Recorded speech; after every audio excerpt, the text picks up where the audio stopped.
नमस्कार, मैं Nitin Kumar Radhe Krishna YouTube channel में एक बार फिर से आप लोगों का स्वागत है।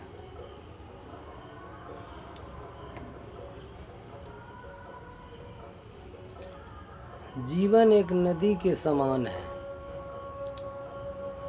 जिस प्रकार नदियां अपने उद्गम क्षेत्र से निकलती हैं और तब तक चलती रहती हैं जब तक कि वह सागर में ना मिल जाएं। सागर में मिलना ही नदी की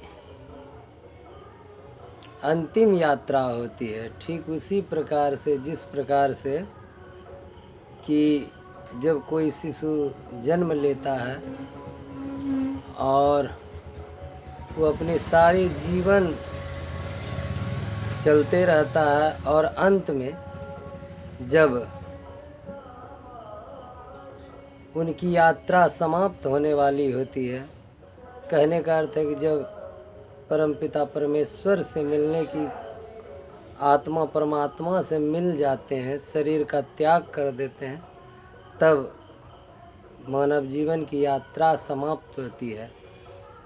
तो हमारे पिताजी ने अपने जीवन काल की सारी यात्राएं करके परम पिता के बुलावा आने पर आत्मा परमात्मा में मिल चुकी हैं। मिलने के लिए इस सांसारिक शरीर का परित्याग कर दिया। ईश्वर, मैं उनका पुत्र होने के नाते ईश्वर से प्रार्थना करूंगा कि परमेश्वर हमारे पिता को अपने शरण में ले।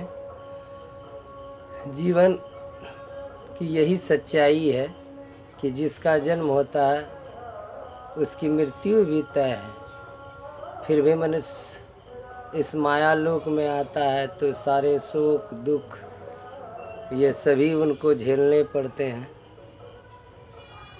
परंतु जो परमेश्वर में परमेश्वर में आस्था रखते हैं, ईश्वर का भजन कीर्तन करते हैं, उन्हें यह माया बहुत ज़्यादा नहीं सताती है। फिर भी जो गृहस्थ आश्रम में होते हैं, रहते हैं, उनमें माया कुछ ना कुछ हो ही जाती है। चाहे वह अपने पिता को लेकर हो या अपने पुत्र को लेकर हो, अपने माता को लेकर हो या अपने माता को अपने पुत्र को लेकर हो, तो यह माया उनके साथ जीवन पर्यंत चलती रहती है। और जो योगी होते हैं, जिसमें योगेश्वर की भावना होती है, जिसका प्रेम ईश्वर में होता है, वह सांसारिक जीवन जीते हुए भी, संसार के सारे कर्तव्य को निर्वाह करते हुए भी, अंत समय में परमेश्वर को याद करते हुए प्रत्येक रोज कुछ ना कुछ उनका भजन कीर्तन करते हैं।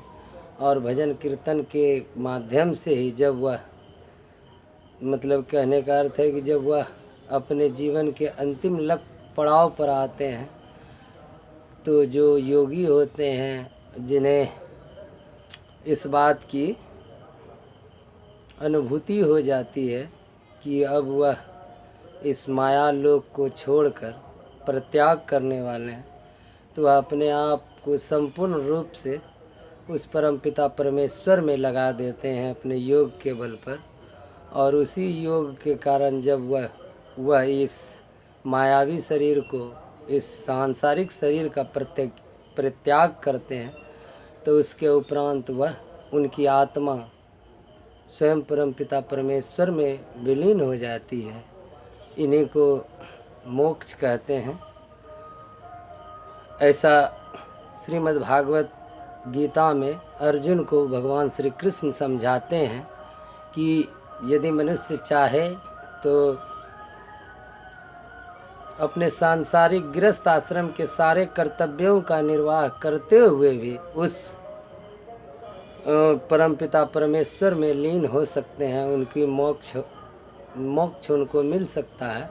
बस सिर्फ यही करे कि वह अपने स्वच्छ हृदय से, आत्मा की गहराई से उस भगवान श्री कृष्ण कि किसी भी स्वरूप का, चाहे उनके बाल स्वरूप का या उनके चतुर्भुज स्वरूप का या उनके मनमोहन रूप का, किसी भी रूप का चिंतन करे। दिन में कुछ ही समय यदि उनके चिंतन में मिल लगा दें तो वह एक, कहने का अर्थ होता है कि मतलब वो आदत सी बन जाती है ना। तो ऐसे क्या होता है कि आप यदि किसी कभी राधे राधे कहिए, और यदि आप को इसकी आदत नहीं होगी तो अंतिम समय में जब आपकी यात्रा अपने अंतिम पड़ाव पर होगी, जब आपका मिलन समंदर से होगा, मतलब कहने का अर्थ है कि परमपिता परमेश्वर से आपके आत्मा के मिलने का समय होगा, और जीवन भर यदि आपने उस हरि नाम का भजन नहीं किया है, कृष्ण नाम का कीर्तन नहीं किया है, राम नाम की माला नहीं जपी है, तो फिर आप उस परमेश्वर में अंत समय में इसी माया में रह जाएंगे, और यहीं आपको पुत्र का, पुत्री का शोक सताते रहेगा कि हमारे जाने के बाद हमारे पुत्र का क्या होगा, पुत्री का क्या होगा, हमारी पत्नी का क्या होगा। परंतु इसकी चिंता किसी भी मनुष्य को नहीं करनी चाहिए, क्योंकि उन सब की चिंता करने के लिए स्वयं भगवान श्री कृष्ण और राधा रानी बैठी हुई हैं, क्योंकि पालक पिता वही हैं। तो उन्हीं के शरण में सबको छोड़कर अपनी अंतिम यात्रा करनी चाहिए। बोलिए राधे राधे, जय श्री कृष्ण, नमस्कार। आज के वीडियो में इतना ही, शेष अगले वीडियो में। तब के लिए नमस्कार, राधे राधे, जय श्री कृष्ण।